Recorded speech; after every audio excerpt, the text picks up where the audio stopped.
A Guerra do Futuro forçou a Skynet a criar as suas ferramentas mais efetivas de destruição e de extermínio, sem contar os seus poderosos e famosos infiltradores. Mas como os humanos enfrentam esse exército cromado poderoso? Apesar de ter pouquíssimo espaço dentro dos filmes, a Resistência é um dos pilares de Exterminador do Futuro e uma das partes mais interessantes desse futuro, onde enfrentamos máquinas sem remorso.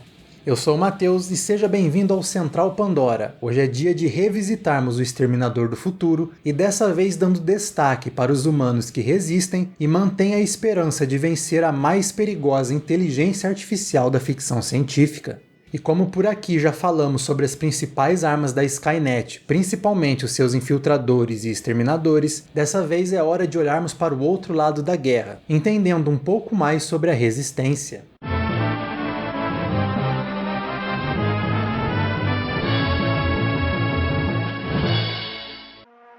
Mas antes de aprendermos sobre como os humanos lidam com as máquinas na Guerra do Futuro, que tal você se inscrever no Central Pandora para continuar recebendo o entretenimento de todas as galáxias? A sua presença aqui no canal é muito importante para a gente continuar entregando esse tipo de conteúdo. E aqui também fica um agradecimento especial aos nossos apoiadores, que são parte fundamental em ajudar a gente a tentar entregar sempre o melhor conteúdo sobre ficção científica. Então, sem mais delongas, vamos descobrir como nós, humanos, conseguimos vencer as máquinas no futuro. This is John Connor. If you're listening to this, you are the Resistance. Os filmes de Exterminador do Futuro exploram muito sobre como a Resistência se tornou vitoriosa contra os Exterminadores, destruindo o núcleo da Skynet localizado na montanha Cheyenne, no Colorado. Um ataque liderado pelo líder profetizado John Connor, libertando a humanidade das garras cibernéticas da inteligência artificial. Mas antes disso, a Resistência teve longos anos enfrentando diferentes desafios, tentando sobreviver às necessidades humanas e aos inúmeros ataques de seus inimigos.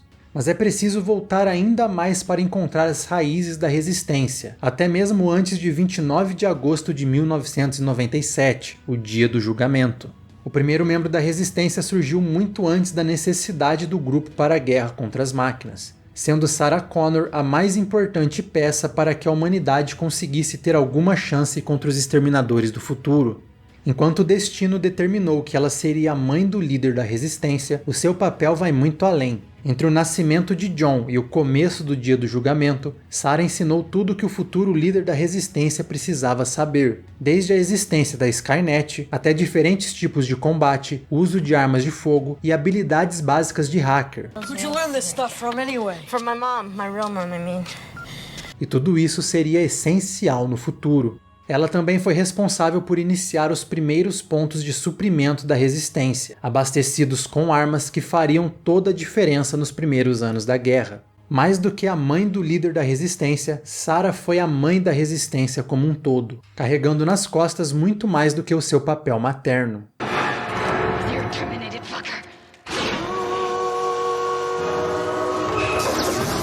E sua importância com certeza é lembrada no futuro, já que ela é adorada por diferentes soldados da Resistência, principalmente Kyle Reese, e até mesmo se tornando um ícone tão importante quanto seu filho.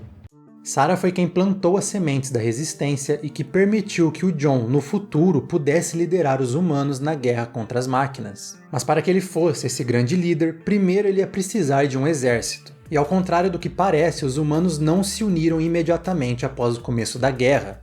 Na verdade, muitos aproveitaram o momento para ganhos pessoais. Nos primeiros anos da guerra, a Resistência era formada especialmente por partes fragmentadas de diferentes exércitos, com alguns focos de combate divididos entre grupos menores espalhados pelo mundo. Durante esse período inicial, John Connor era subalterno de um alto escalão que atuava de dentro do submarino nuclear, o SS Wilmington, comandado pelo general Ashdown dos Estados Unidos. O comando da Resistência era multinacional, indicando que as forças militares restantes do mundo trabalhavam em conjunto, dentro do possível. Mas nem todos os humanos decidiram fazer parte da guerra, com uma boa parte achando melhor ficar de fora do caminho das máquinas, já que era uma batalha impossível de ser vencida. The Resistance?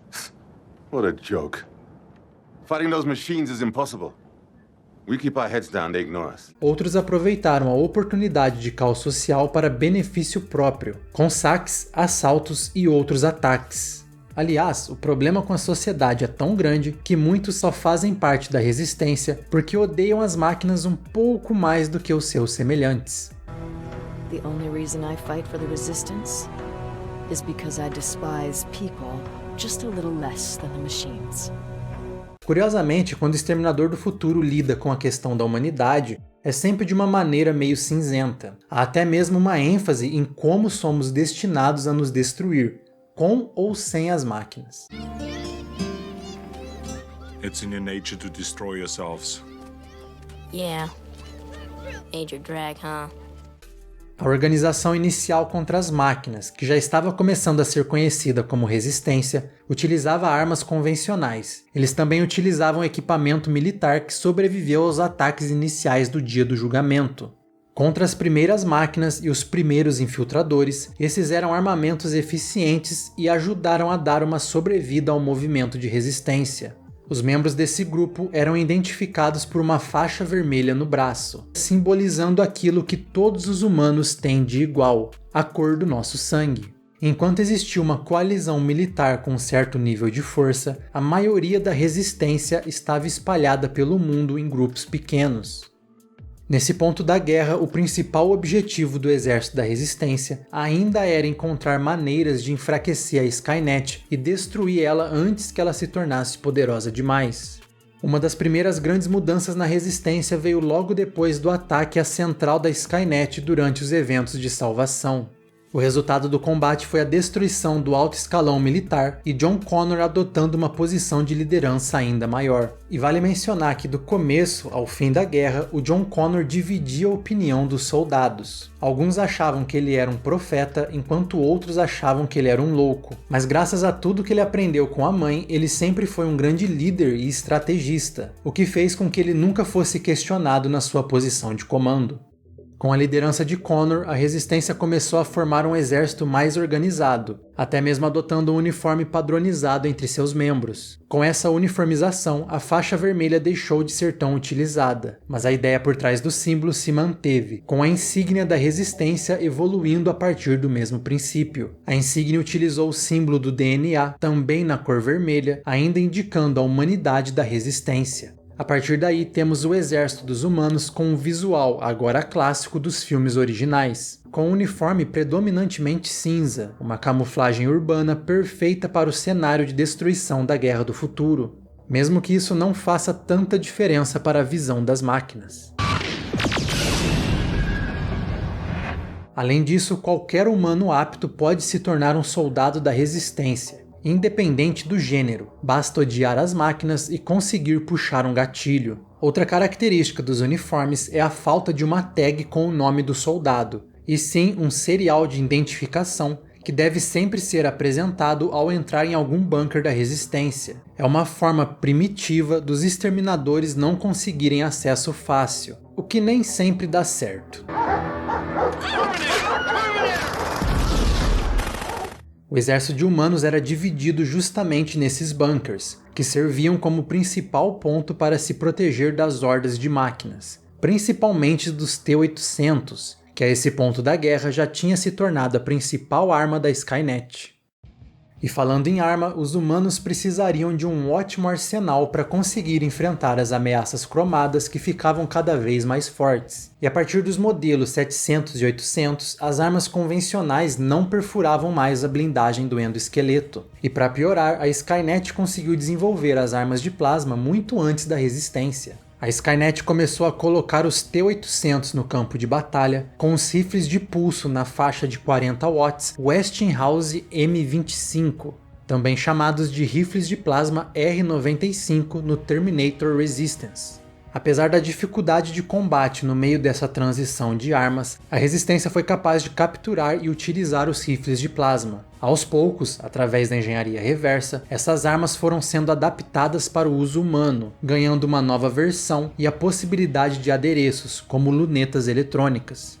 e eventualmente essas armas passaram a ser manufaturadas pela Resistência, ficando conhecidas como modelo TC-2000R, mas elas fazem parte das armas de plasma da fase 1, com uma carga de plasma mais baixa e com menos impacto, causando menos dano em relação às armas que viriam no futuro.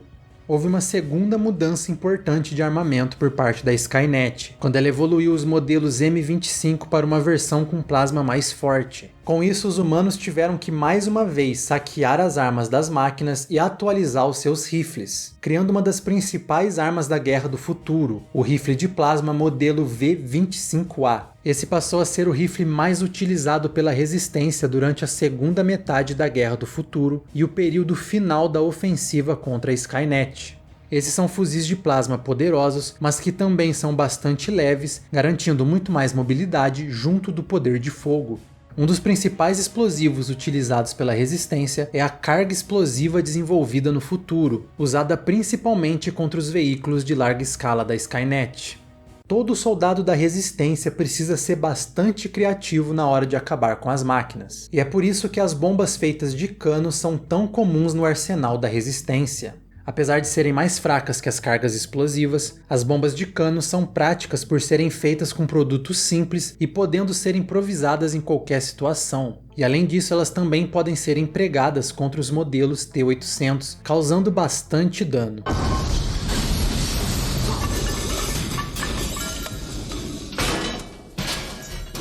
Além desses explosivos, também há os lançadores de mísseis e os veículos antigos que foram adaptados e reforçados, como os helicópteros e também veículos terrestres. Esses veículos eram equipados com canhões de plasma que foram roubados dos HK tanques e dos HK aéreos. Mas mais importante do que ter poder de fogo para enfrentar um exterminador é saber quando você pode comprar briga com alguns desses robôs. E para isso é essencial que você tenha uma ótima visão do campo de batalha. Os soldados da Resistência usam os Mag-Gogs, ou óculos magnéticos, que são capazes de captar a assinatura magnética das máquinas e entregar uma boa visão delas no campo de batalha, até mesmo se elas estiverem escondidas.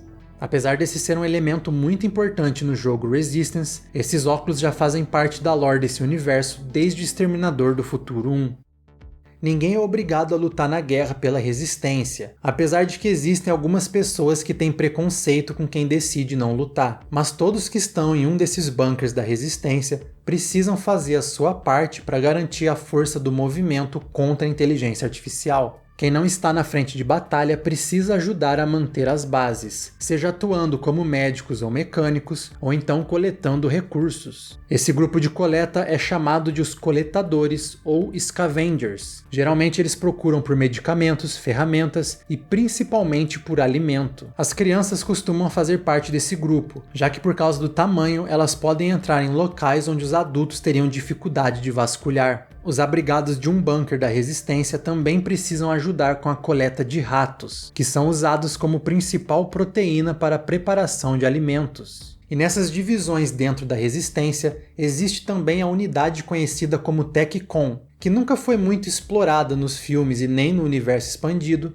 mas ao que tudo indica são as forças especiais dos humanos. Esses são soldados de elite treinados em diferentes áreas. Ao contrário das divisões comuns da Resistência, a TechCon enfrenta a Skynet de frente, levando a batalha até as máquinas e aos poucos ganhando espaço na guerra, chegando cada vez mais próximo do núcleo da Skynet. E claro, outra ferramenta muito importante da Resistência durante a guerra contra a Skynet foram os exterminadores reprogramados. Os humanos conseguiram hackear e utilizar diferentes modelos de máquinas para diferentes missões. O exterminador reprogramado mais famoso foi o T-800 Série 101, enviado para 1994 para proteger John Connor de um T-1000.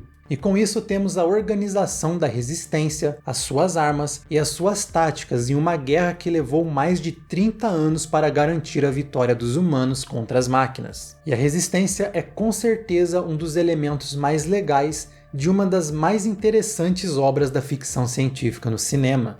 E muito obrigado por você ter acompanhado mais esse conteúdo do Central Pandora. Te espero no próximo vídeo, seja ele no passado ou no futuro. E até lá, fique no aguardo. Eu voltarei.